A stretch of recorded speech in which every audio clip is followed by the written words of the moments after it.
Ok, debido a las circunstancias el decoder no sirvió y pues bueno, vamos a grabar lo que es mirada hacia el interior y alrededor de uno mismo, el siglo XIX y fin del siglo. Bueno, como sabemos, no había mucha participación de las mujeres, se tienen que quedar en la casa, igual que siempre, y pues bueno, pero hubo más apertura, ya se empezaron a revelar más y hubo acepciones muy interesantes en el pensamiento del siglo XIX.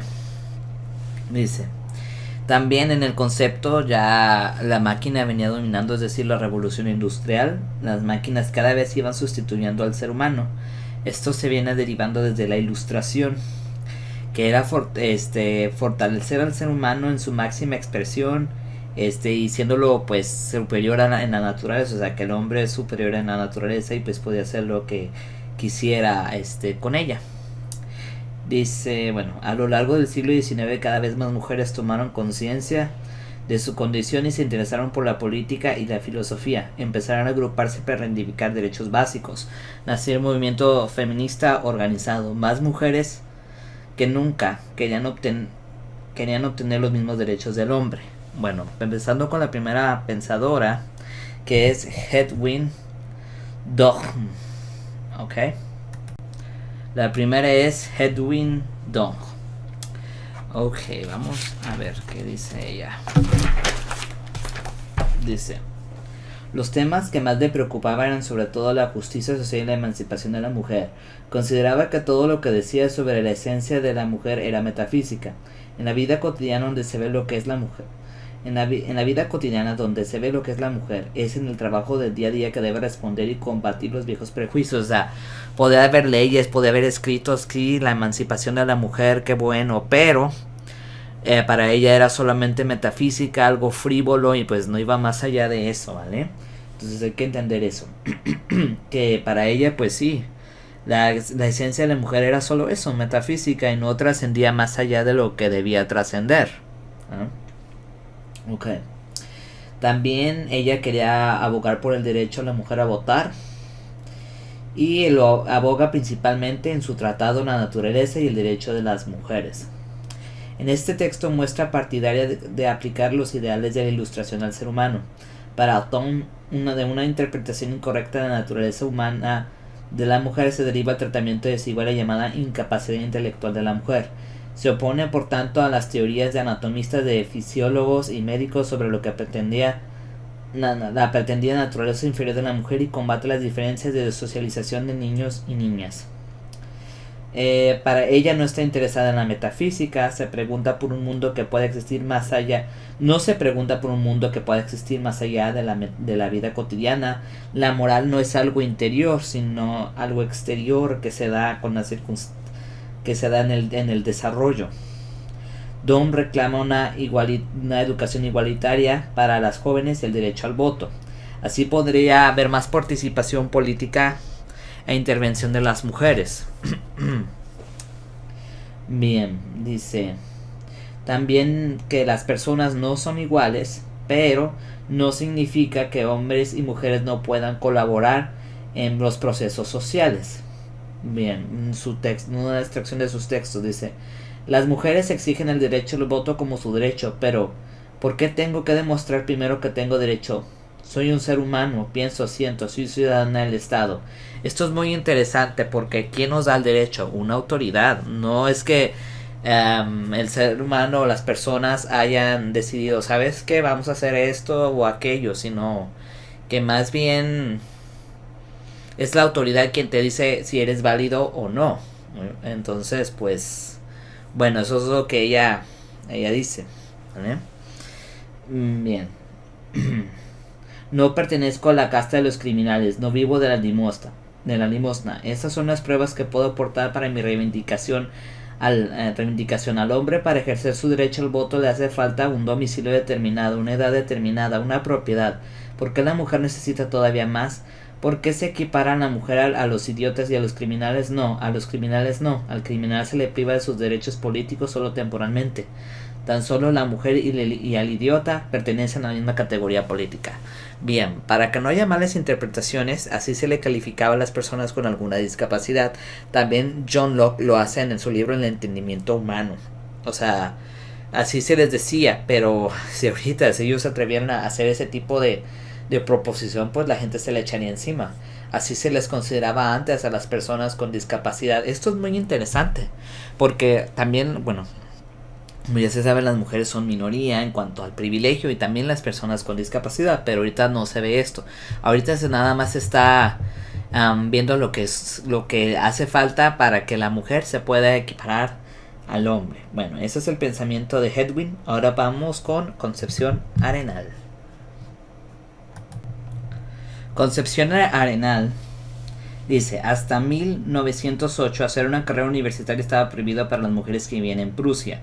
Suiza fue la primera en suprimir esta prohibición entre los territorios de habla alemana. En la Universidad de Zurich, las mujeres pudieron estudiar con regularidad a partir del semestre del invierno de 1865. En el Estado español no fue hasta 1888 que las mujeres pudieron acceder a la universidad. De todos modos, su presencia en las aulas durante el siglo XIX puede considerarse prácticamente anacrónica. Las mujeres, para poder asistir a la universidad, se tenían que vestir de hombres. O sea, ahí es donde reinaba pues la desigualdad, de alguna manera, porque pues no podían acceder a la universidad como ellas quisieran o algo. O sea, siempre estar detrás de la sombra del hombre. Bueno, con Concepción Arenal pues, se puede decir que nació el feminismo en el Estado español. La sociedad no puede en justicia prohibir el ejercicio honrado de sus facultades a la mitad del género humano. Consideraba que la mujer era un ser humano marginado al que era necesario ayudar y educar. Sus dos obras más importantes sobre la problemática de la mujer son La mujer del porvenir y La mujer de su casa. Ella hace una crítica a la concepción de Franz Joseph Gall y defendió con mucho rigor que las mujeres poseen la misma capacidad intelectual que los hombres. Para ella, si en ese momento muchas mujeres no tenían menos capacidad intelectual, no era por razones fisiológicas, sino por causa de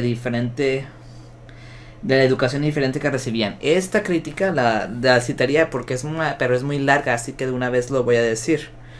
Ella hace la crítica a Joseph cuando él dice que por las terminaciones nerviosas, por cómo estaba construido el cerebro y no sé qué otras cosas, dice que ella no, o sea, que más bien por la educación que han recibido tanto las personas que viven en el campo como las mujeres. O sea, no quiere decir que sean menos inteligentes que los hombres ilustres, sino que no han tenido las mismas oportunidades educativas, ¿vale?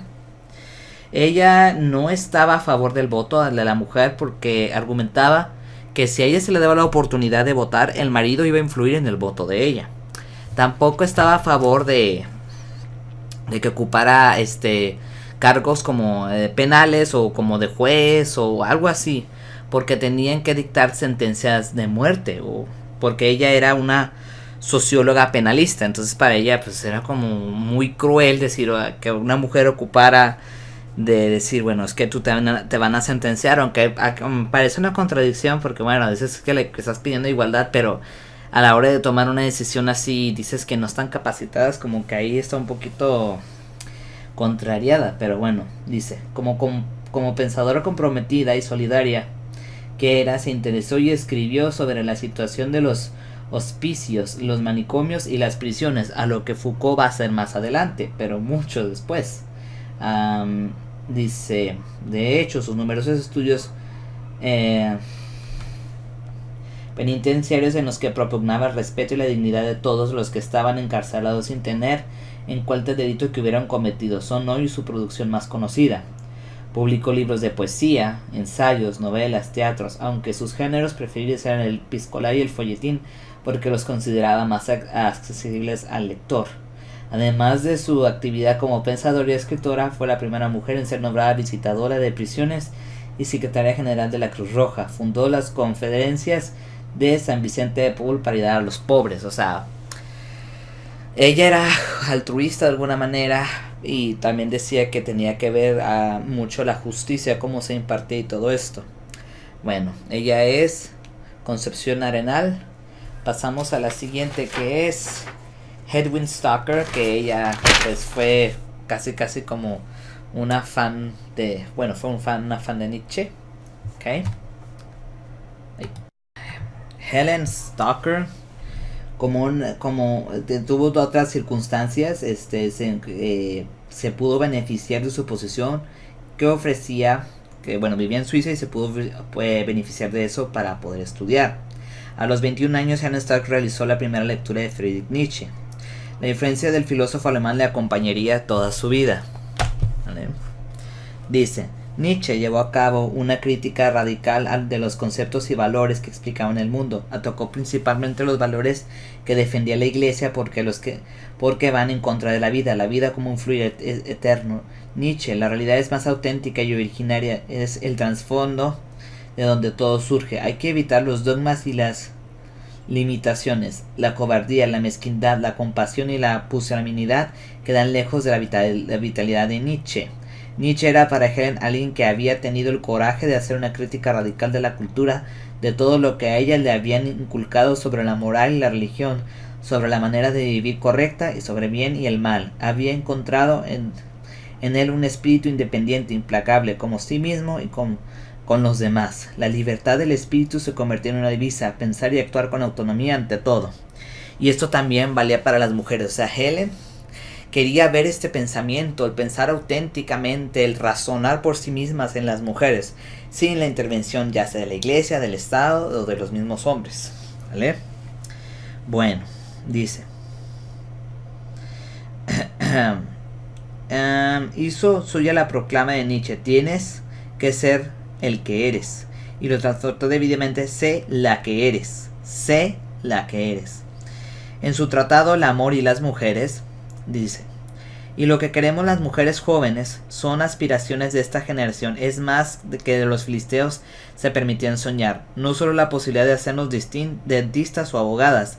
Pedimos esto y mucho más. Queremos una nueva humanidad, hombres y mujeres de esos seres superiores de Nietzsche, que podían decir sí a la vida y a sí mismos. O sea, no dejaba de un lado al hombre, no lo excluía. Pues me van a decir, que las feministas, que no sé qué. No va por ahí. Sino que ambos reconocían sus potencialidades y lo que podían hacer para poder hacer un mundo nuevo. Como siempre, los filósofos siendo idealistas en todo momento, ¿vale? Entonces eso es importante anotarlo. Dice, Nietzsche tenía que venir un nuevo, creía, tanto Hegel como Nietzsche creían que tenía que venir un ser humano nuevo. El Estado y la religión ya no serían responsables de la escala de valores a las que debían someterse las personas. Sería el mismo individuo libre y creador el que daría sentido y asentaría los fundamentos de la nueva condición. Stalker era muy optimista en lo que referente a la realización de sus ideales. Y era una persona enérgica que consideraba indispensable impulsar el progreso no solo en el terreno de las ideas, sino también en la práctica. O sea, no solamente quedarse en el mundo de la abstracción ideando un mundo mejor, sino que ese mundo se debería llevar a la práctica, ¿vale? Entonces, en una de las citas de su obra dice: si hoy se reclaman todas las cosas buenas de la vida, también para la mujer, la educación espiritual, la independencia económica y un objetivo vital que podía hacerla feliz, una posición respetada y además como una cosa igual de manera natural e igual de necesaria, matrimonios e hijos. Entonces esta reivindicación ya no suena como hace una década, como la voz del predicador en el destierro. Hoy ya no es solo un grupo de mujeres que ha madurado hasta llegar a esta exigencia natural de una humanidad plena. Una serie de hombres también ha entendido que solo así se puede alcanzar el objetivo de una cultura. Ya había hombres en aquella época, vámonos otra vez recordando a Stuart Mill, que reconocían la importancia de reconocer a las mujeres como iguales, como compañeras, no como sirvientas o amas de casa, sino no como un complemento, pero sí una compañera que puede darte que podría dar una potencialidad y que con sus ideas también podían cambiar un mundo y hacerlo mejor. ¿Vale? Vamos con Leonor Kuhn. Ahora vamos con Leonor Kuhn. Además de Hedwig Dohm y Helen Stalker, fue sobre todo Leonor Kuhn quien convirtió la cuestión de la individualidad en el centro de su filosofía. Dice, para ella era fundamental la relación entre el individuo y los valores. ¿Vale? Para Kuhn, además de filósofa, fue periodista y autora de relatos de viaje. Políticamente tiene una orientación conservadora y nacionalista. La filosofía no le impidió mantener una actividad positiva ante las ideas del nacionalsocialismo. Wow, esto es como like Hitler o algo así, pero bueno. Describe su método como una manera de observar que no desea partir de otra cosa que no sea el sentido inmanente y la exigencia, muy orientada al objetivo de los valores fundamentales. Pero en esta búsqueda no pretende encontrar argumentos que tengan que ver con Dios o con cualquier otra causa última, es decir, nada de metafísica, nada de abstracciones, algo solamente en la vida del ser humano y nada más. No tenía que ver intermediarios ni abstracciones ni nada por el estilo, ¿vale? Entonces, bueno, los valores cambian según la opinión de Leonard Kuhn, no vienen dados de una vez para siempre, sino que hay que reelaborarlos continuamente. Están sometidos a una mutación histórica. Los valores forman parte de la vida y no deben buscarse en un más allá, aunque esto es contradictorio porque ella pues era conservadora, pues, y cómo iba de alguna manera a decir, bueno, es que los valores son cambiantes en cada época, en cada situación, y pues ya, así. Pero eso es algo raro, ¿no? O sea, que ella tenía una postura conservadora y dejara eso. Lo cual yo también pienso lo mismo, que los valores cambian de acuerdo a la época. Dice, quien es creativo siempre tiene de algún modo una actitud positiva hacia la vida, porque no se pregunta su sentido, sino que lo vive. O sea, una persona creativa, bueno, pues los artistas, que ya lo menciona, pues viven su vida, no son como los filósofos que se preguntan si la vida tiene sentido o no tiene sentido, ¿vale? Buscar corresponde más bien al tipo productivo moderno, consumido por la reflexión, para que el sentido de la vida puede convertirse también en un problema que destruye la vida misma. O sea, como yo era una persona pesimista, decía que pues la vida no tenía, o sea, reflexionar sobre la vida era algo pesado y quizás para los pensadores que les llevaría inclusive hasta la muerte, toda la vida, ¿vale? Muy bien, entonces continuamos con ella. Ok, bueno, hasta aquí es ella. Sí me había saltado otra Helen von... Sí, me iba a saltar a Helen von Dürste, pero bueno. Ella hizo una crítica, se me hace que fue Helen, sí. No, fue Helen la que deconstruyó a Nietzsche, ya me iba a equivocar, ¿vale? Ok, me equivoqué. La pesimista no era Leonor, sino Helen von Dürste. Ella también, al igual que las filósofas anteriores, fue de cuestión feminista. A lo largo de su vida, su visión del mundo fue volviéndose cada vez más pesimista. O sea, ella al final de su vida terminó igual que Nietzsche, terminó trastornada de la mente y pues ya ida, como terminó Nietzsche por la sífilis. Aunque ella fue muy crítica, o sea, fue su fan primero, después lo criticó. Vale, dice. Nietzsche le escribe a su hermana, la hermana de Helen, diciéndole que de todas las mujeres que ha conocido es la que mejor ha entendido sus libros. Se quebró psicológicamente a partir de 1889. Estuvo ingresada en un sanatorio mental. A pesar de todo, continuó escribiendo. Fíjense la ironía. O sea, ella era muy parecida a Nietzsche. O sea, lo criticó de alguna manera, pero también terminó igual que él, ¿vale? Dice acá, me iba a saltar esta parte. El desinterés de Helen por su ídolo Nietzsche llegó relativamente pronto. Cabe decir que ella, como también Nietzsche, por cierto, no sufrió de falta de autoestima, tal como demuestra el siguiente comentario.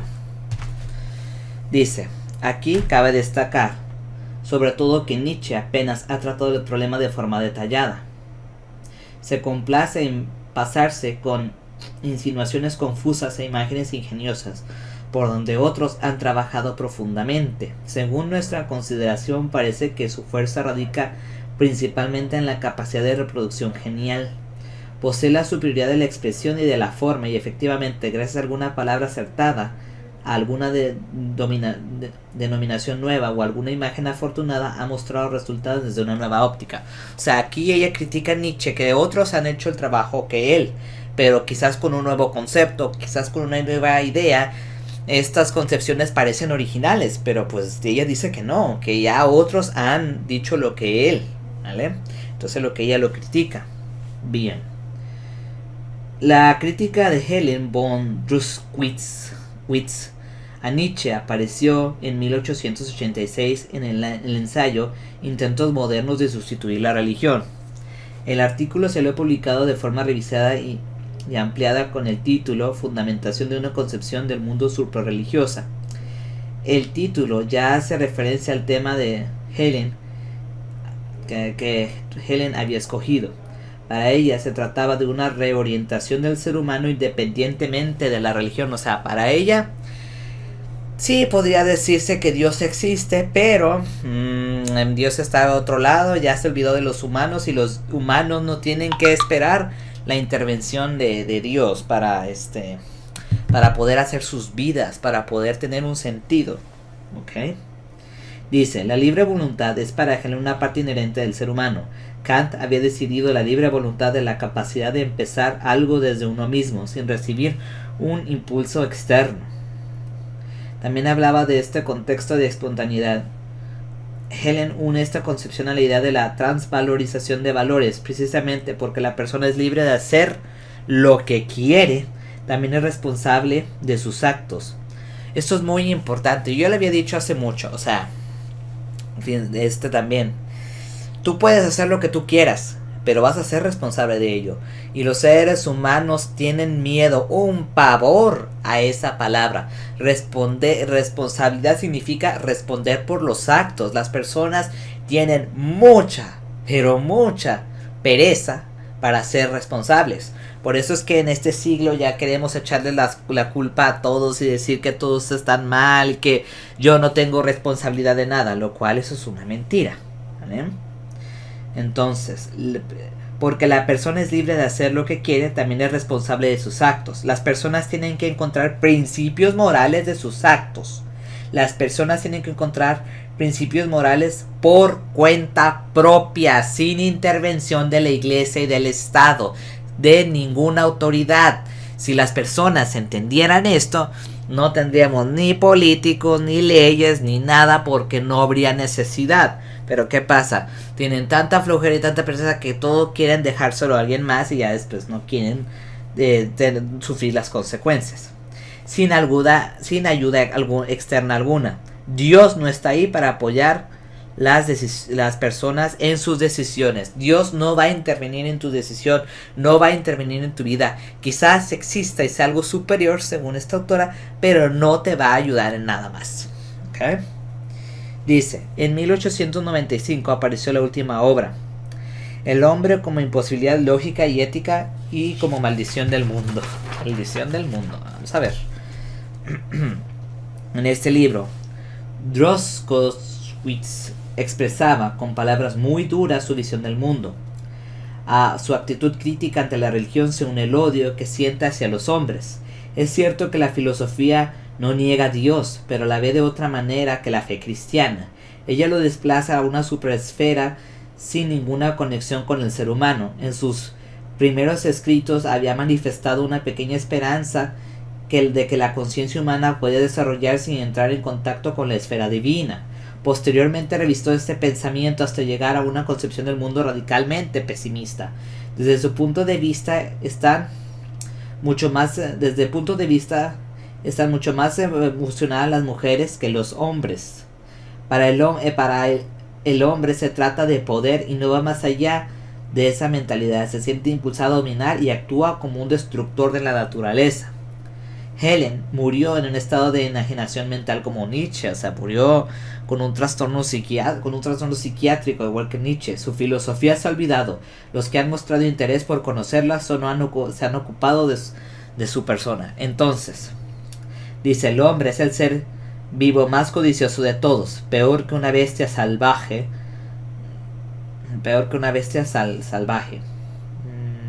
ha removido la madre tierra en todas las direcciones y se le ha sustraído de todos sus tesoros. Él es, con pocas excepciones, el adversario nato de la razón y de la humanidad, y desde el principio solo lleva a la perdición más grande. Entonces, concluyendo, ya por último, perdón por el pleonasmo. En conclusión, ellas defendían la emancipación mental, la naturaleza humana de la mujer, con cada una en una partida diferente.